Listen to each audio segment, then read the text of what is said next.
What are your most proud moments when you look back on your careers with the MPSCS? Well, we've talked about the build out of the system a little bit, but I guess I'd like to talk about the support of it a minute. And you had a pretty big role in the enterprise asset management system that we implemented, and it was called MP2, and MSP Maintenance had this software on the shelf, and they hadn't implemented it yet. They bought it last year. They hadn't implemented it, and I knew that this system, the towers of the old MSP system was tracked in a notebook, and I'm going, well, this isn't going to work. And of course, computers is getting a little more popular, and here's this enterprise, and I didn't even know it was enterprise at the time. I found out that can we use it, and maintenance can still use it. Found out it was an enterprise solution, and you and I implemented that. And I think to start with, there was approximately 80 pieces of equipment at each shelter that we put in there that we could track by serial number, model number, had parts in there so you could tell whether you had a part to fix it. You had preventive maintenance that kicked out work orders, repair work orders. It made a system the size of the MPSCS manageable from a software people perspective. And then with that said, after a couple of years, we started the FRC, and that helped the radio techs, field resource center, do work orders, close them out, check that when they were done testing or working on it, that there was no alarms and it was working properly. Took a lot of heat off our network communications centers that were very technical, dealing with situations that they didn't need the staff that was just doing cookie cutter stuff interfering with their time. So I think implementing the FRC and then the asset management system was very pivotal in maintaining the system as it's grown. It wouldn't have been able to be done any other way in my book.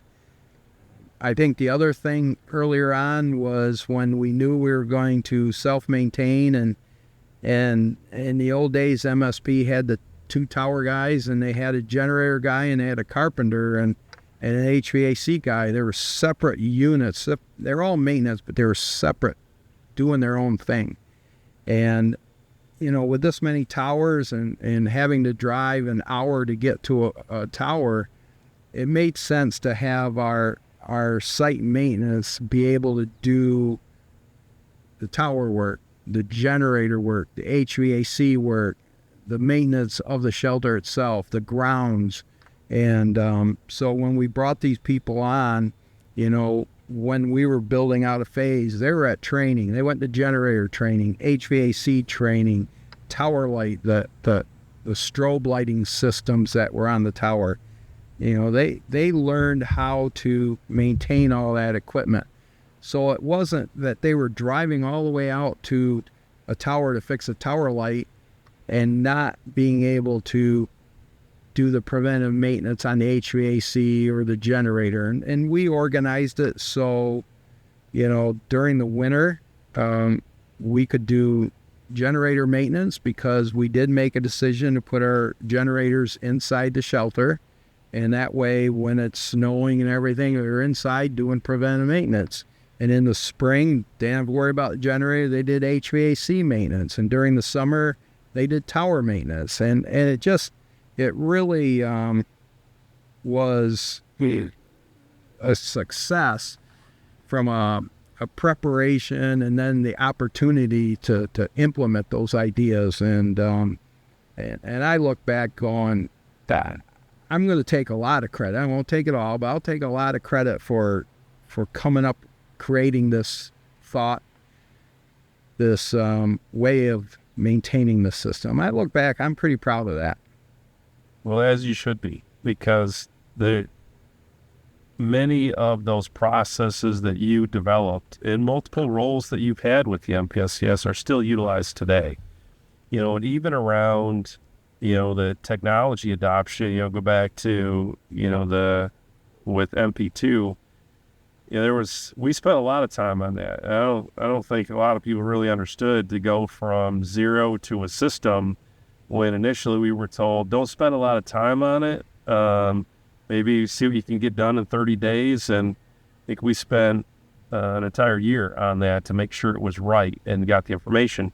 But it was the second part of that where you started looking at technology capabilities and utilized the team of the tower crew to create additional efficiency, just as you had just identified with, when we do the generators, when we do the HVAC and that. But it was the adoption of the HP Jornadas that were out there for a period of time. Yeah, the clamshells. The clamshells, yeah. We still have one of those in our museum. That makes me feel old. But it was what you saw as the capability is if you could have the team download their work orders and then take all of that to the site, because at that time, MP2 was a client-server-based application. You couldn't take anything with you. Yeah. And there was no cell access at these sites. So you saw this as a means of efficiency and said, hey, the tower crew is going to start this first. And they loved it. And I know you had a lot of conversations with a company that owned MP2 at the time, DataStream, around the capabilities. They continue to evolve that. And then unfortunately, the technology just disappeared. HP no longer made those devices, and we were back at zero. But it was everything that you focused on from an efficiency standpoint.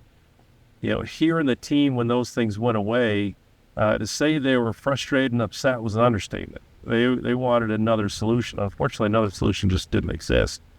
But it's that same approach that you had so many years ago as what we're looking at, in a future approach. How can we gain efficiency of, personnel being able to update ticket information, get information, the process, even the processes you developed on what to do in a generator preventative maintenance and at what point in the year to do that. All the information that you documented that then connected to the work orders, so then the individual doing it, whether they were a senior individual or just new at the job, here was the way that you do it. Preventive maintenance steps laid out, Yeah. History of, that thermostat was replaced last year. And I mean, it is good information for the technician to be efficient and successful. And I remember one of those that you used that data to actually identify a manufacturer defect. And it was on the block heaters. No. I think we had a bad batch that came in, and you guys identified when all these block heaters were purchased and then contact manufacturer.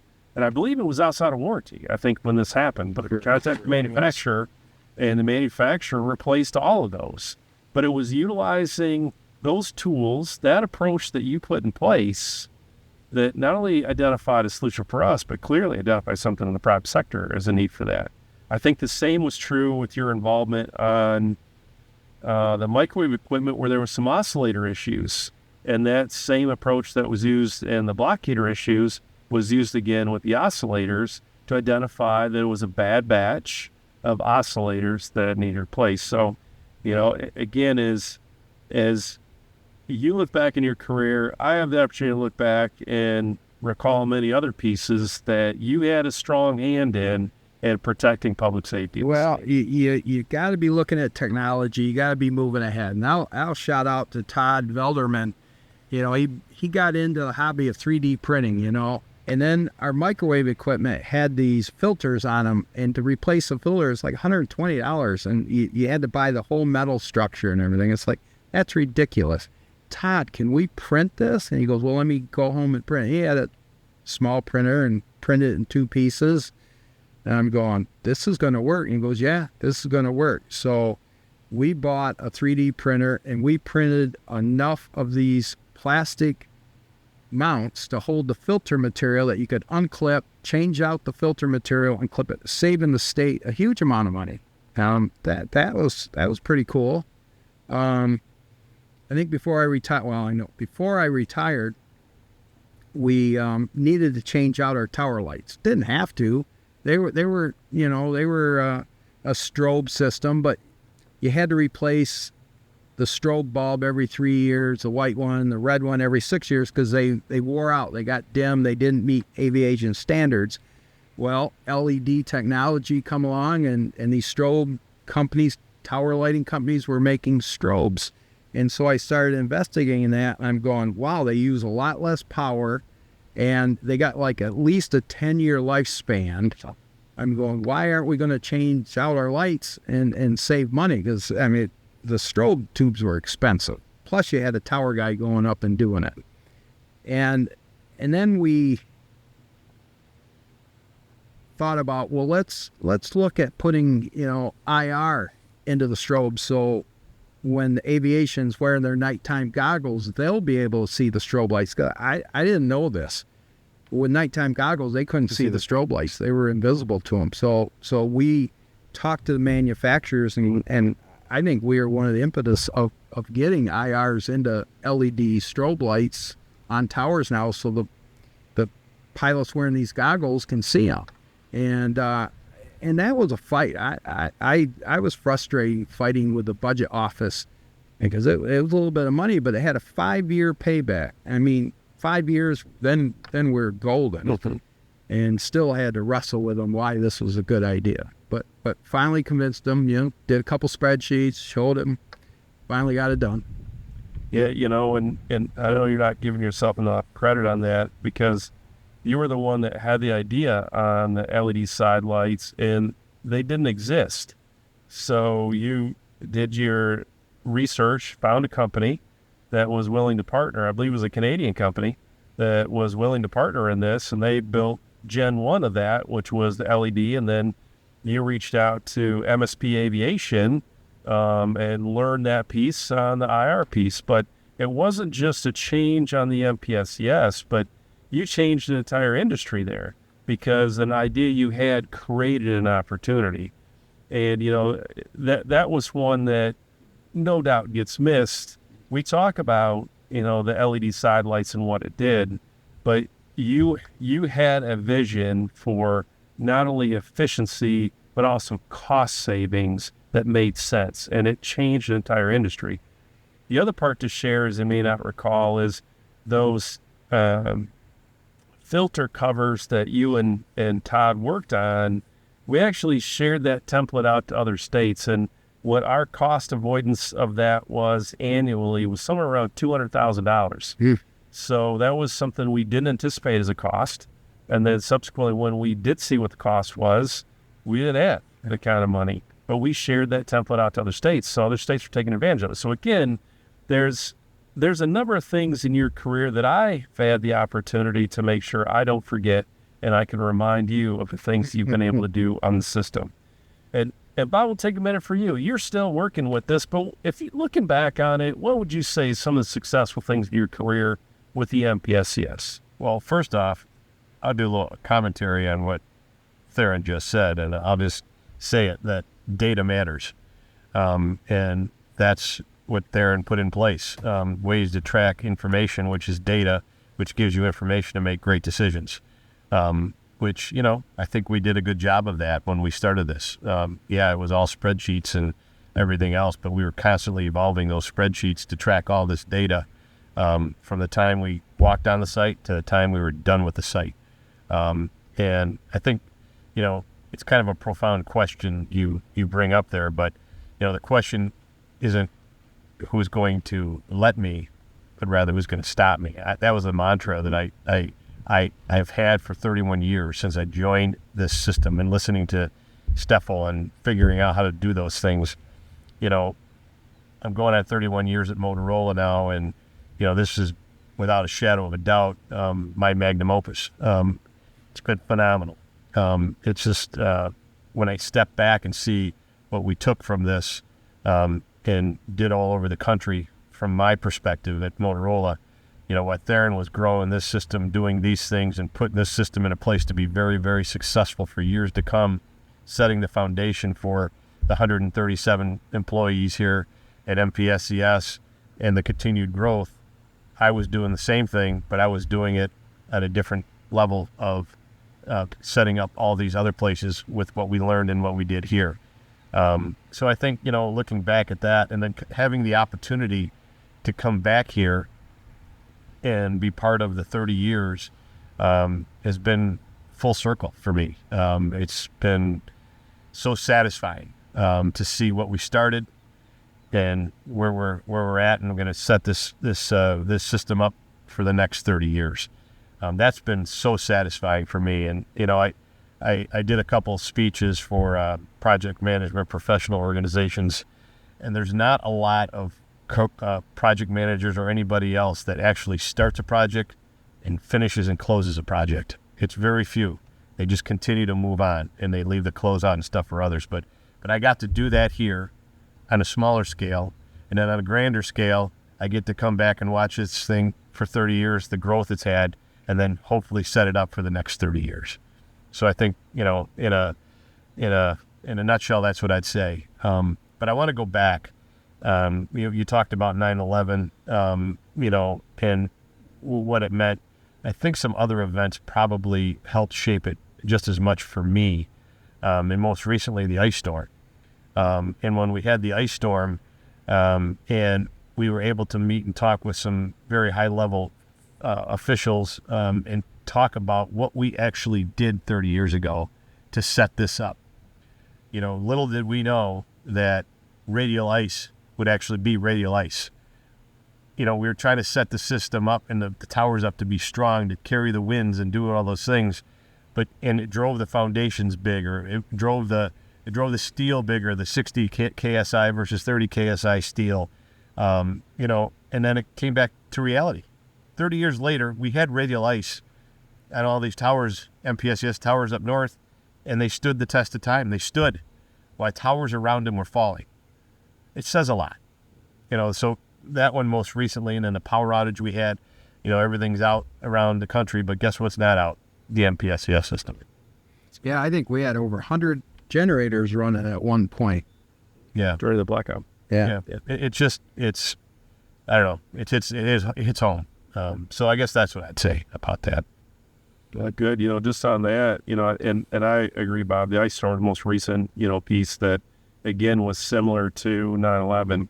It put it in the eyes of the people that we really are the Wizard of Oz. We're behind the scenes. And, I recall the blackout, what it did is Governor Granholm then used the blackout as a decision to say that the MPSCS needs to be in every utilities emergency operations room. So that became then the start of, looking at our utility partners as users of the system. When an incident occurs, we have those communications. The ice storm was that example. What you may not be aware of, but our current estimates on damage to the sites in the MPSCS as part of the ice storm is roughly about $3.5 million, what we've estimated at this point, tracking the costs. And that itself is lost a lot because there was a substantial damage to the private sector and public sector. Public sector damage to private sector and public sector components across those counties. In many areas, it was substantial impacts. Utilities alone, I know many of them were bringing in, utility poles from all around the nation because they'd lost entire infrastructure. I think we heard from one utility is they were essentially completely rebuilding their entire infrastructure. So you think of an impact of an ice storm, and even as I've heard from my peers from around the nation, we heard about it in Michigan, but outside of Michigan, there weren't that many people that were hearing about the ice storm and the catastrophic impact it's had on the community, and no doubt still continues to have in the community. We spent the entire time in the State Emergency Operations Center, supporting that event. But it gets back to what you both identified through our conversation, not as direct but spot on, is around relationships. It was the relationships that we had in place with the National Guard, with Department of Natural Resources, where as they were planning efforts to remove trees from roadways and power lines, that we became prioritized because they understood the impact, as their inability to communicate would really hamper capabilities. And I don't think it could be said enough, Brad, that these towers stood. There literally was towers falling down. There were cell towers, TV towers falling down, and these were standing through it all. That was my goal. yeah, And but it, people need to know that. I Yeah. mean, that forethought back then came to fruition 30 years later. Yep. Yeah, and again, it echoes what we talked about earlier in the podcast, what you guys identified as standards and then constructed out of that has shown the test of time. Recently I shared as not only has this system continued success through multiple governors, but through multiple impacts from Mother Nature. We've had some towers that took direct impacts from a tornado, and it was still broadcasting. I think it was a F2, F3, don't recall exactly what it was, but it was an F something, but took a direct impact by the tornado, and it was still broadcasting. So it's multifaceted from what you guys identified as standards early on, showed that it can withstand most of what Mother Nature's probably throwing at those sites. But a couple other questions around that is you've retired, Theron, and enjoying the life of retirement. Bob, I know you're not that far from that, probably a handful of years or so. But what advice would you give to a young person looking to follow in a similar path, maybe into public safety, technology, or communications infrastructure? Go ahead, Bob. Well, it's an interesting question. My advice, we've hired a couple young folks on our team that are a part of this organization, but yet part of yours now. And I think the greatest advice I've given them is to listen. Listen, be curious, don't be afraid to ask the questions, and don't be afraid to think, ask questions and think you're looking stupid. It's okay. We all start somewhere. So somebody like a Spencer Carter or somebody like those, they're learning the system. They're learning all this kind of stuff. And, it's kind of fun to watch, and it's really fun to mentor in a position, after 31 years to come back, like I said, and see where we're at, and now helping to mentor people, is great. It's phenomenal, actually. It kind of feels very satisfying. So I guess that's my advice, is that, you do have to understand. I mean, there's so much knowledge sitting in your office, sitting in ours, that they can glean, and it just that being curious part, and asking those questions. And I'm watching that growth out of him and a few others that have recently joined the team. So it's really fun to watch. Good. Yeah, and like I said before, success is where preparation and opportunity meets. And so you gotta be ready for that opportunity that's going to show its face. Got to be prepared, and I think you'll be all right. But you just got to do a little work. Got to be ready for it. Yeah, well, maybe we can tell a whole generation that you have to do a little bit of work. But you're spot on. I learned, work ethic, working with both of you, not just around the office, but also knowing what you guys do outside of the office. And even though you're retired there, and you're very, involved in your community and the efforts that you take on, because you're still passionate. You still have passion for doing what's right. And Bob, you too are involved in your community, from, I know the conversations you and I would have about, your kids through sports and your involvement in their athletic careers through high school, and, how we shared some of the same moments. But it's the passion that you have, not only what you put into the work environment, but also outside of work. It's you're just lighting a different candle as part of that. And that would be the same thing I would say is anyone that's interested in this environment, for one, public safety communications is the most rewarding environment you can participate in. I think we would all agree on that. The direct impact of your investment in time in a solution or a technology is benefiting the citizens. It's the one thing we could say over the past 30 years. We know this system saved lives. It protected citizens. It protected public safety. It's provided a solution that didn't exist, and it's provided a means that no one was aware of that they needed at the time until it started solving problems. Brad, it's that mission that people do need to understand. And I'm glad you said that. And that's that theme runs across every state that I've been in and every big communication system that I've been part of.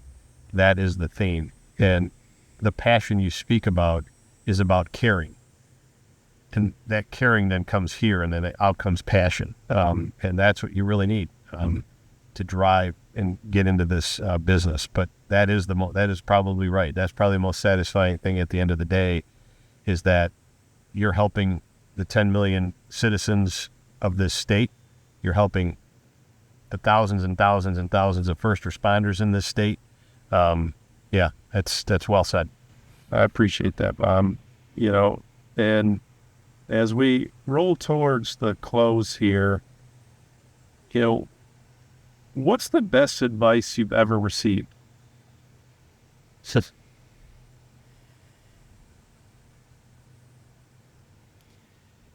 Listen more than you talk. Short and simple. Yeah, mine's short and simple too. My grandpa always told me, if you tell the truth, you never have to worry about what you say. And it's really that simple. And a lot of people don't like to hear the truth, but they need to hear the truth. Yeah, both excellent. I know one that I used to carry in my wallet forever until it's pretty much wore out, so I saved it, so I would still have it a few years later. But I think I carried it in the first wallet I ever had at 14. Wallet was bigger than my pocket, but it was a little clipping that my mother cut out for me. I was a runner at the time, and it had this picture of this lone runner, and the road in front of him was nothing but hills. And it said, the race is not always for the swift, but to those who keep on running. Yep. We can put this on the podcast at some point, but this is probably one of the best things I ever got from Chuck Kuzno towards the end of the project. And I keep this on my desk at home, and I look at it often. And it says, I do not choose to be common. And it goes on. But it's I think that can be said for this group here at this table. Things don't happen if you're just common. Things happen if you go make them happen. And that's not what's common. You have to cut through the BS and the red tape and go make things happen despite all the naysayers, despite all the negativity, and you make stuff happen. I mean, this is just an incredible system. This is an incredible opportunity. What was created here was incredible. I just hope people can look back and understand the magnitude of what was created and what you have to carry on. It's been a great legacy. The system is a great legacy, and it's a testament to, this group sitting here. So I know without the guy to my left here, we never would have got it done. I know it takes a big team, but, somebody's got to go drive through the bullshit and make it happen. That's where it started. Well said, Bob. And I didn't know where I was going to end up in a career. I mean, just kind of fell into the MSP communications and never knew that we're going to build the state-of-the-art system and so big and have it so successful and be a part of it. And I say a part because we had a great team, and I know we still have a good team. I know when I was getting ready to retire, Kate come and said, hey, can I just talk to you for like a half an hour every week and just ask you questions? I said, absolutely. I was so impressed with that woman for doing it. So there's people that have passion. You gotta do what you love, and I want to take a minute and thank my wife for allowing me all the time that you and I were on the road. We were away from home for a while, but it was exciting. I've had a hell of a career, and thank you. Bam. Bam. And thank you, both of you. And man, must be some pollen in the air. Allergies. Fall allergies. But I'll follow suit on that there. And, I also think, your wife, Kim, and, your daughters, Terry and Jenny, because, you were on the road. I know it because I saw you casually sometimes in the office. I knew you weren't around. But knowing that, she was supporting your professional growth and what you were having as an impact in the system, definitely, accolades to your spouse, Kim, and what she's Thank you. no doubt enjoying in retirement with you, because I know in retirement, it's no different than what you were doing when you were working. There's no moss growing on your feet whatsoever. No. We took a couple of motorcycle trips, and Kim says, I think it's time to get a convertible. So sold the bike, got a convertible, and, it's a 21. We got over 40,000 miles on it already. So we're seeing the sights. We're seeing a lot of the nation. A lot of fun. Yeah, well, good. Well, speaking of sights, it is beautiful. I'm so thankful that you allowed us to be up here at your home today. The backdrop that we have here, the eagles, the ospreys that Bob pointed out earlier in the podcast, it's the view that you and Kim get every day. And no doubt it is based on your rewards of a very successful and rewarding career. And fortunately, the gentleman to your right isn't that far from you. So I know you guys still spend plenty of time together, still having discussions around standards and construction and development. So it has never changed nor wavered. So we were on opposite teams for a while, and we realized we're on the same team. And after Bob built here, he invited Kim and I out for dinner and a boat ride, and we said, this is where we want to be. So we bought the lot, and 7 years later, girls were off in college, and we built 20 years ago and never looked back. So, yeah. Yeah, I was only supposed to be here for 7 years, and then I was going to move on.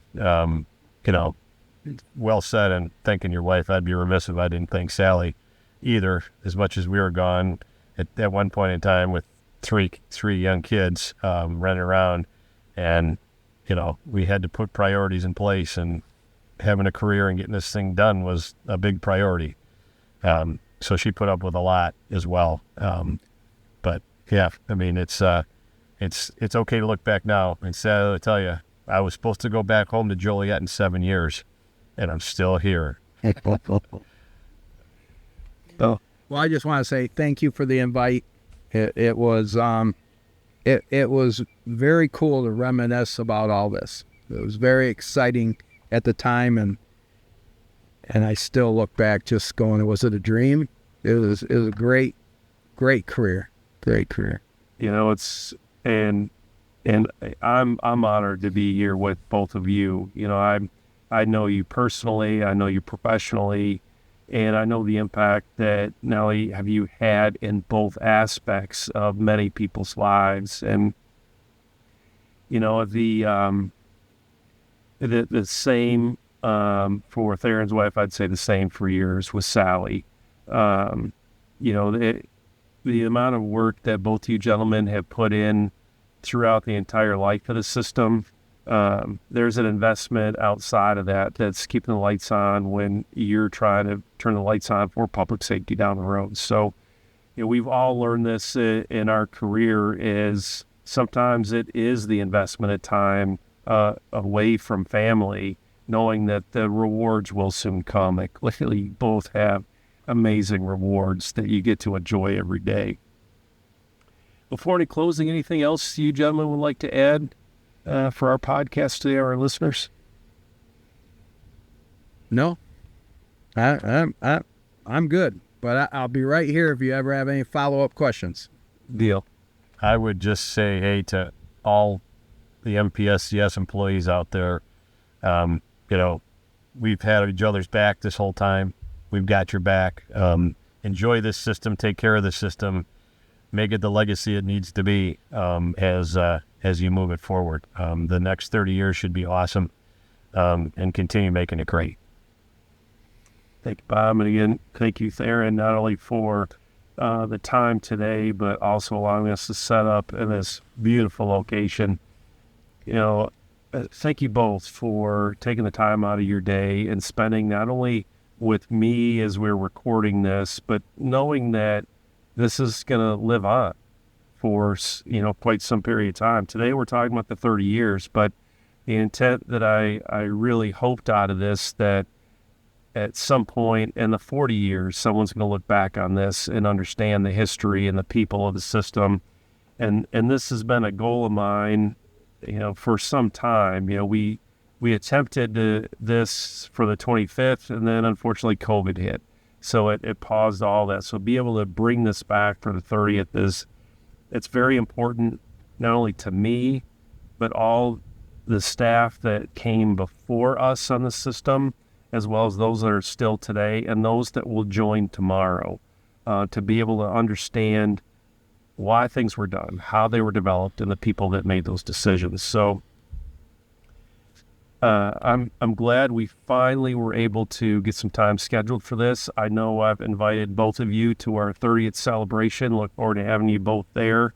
You'll both have the opportunity to share with the individuals that we also invited there any thoughts you have. So give you some time to think about what you may say. It could be as simple as, hey, work hard, enjoy, but it could also be something as eloquent as what you shared with us today on today's podcast. So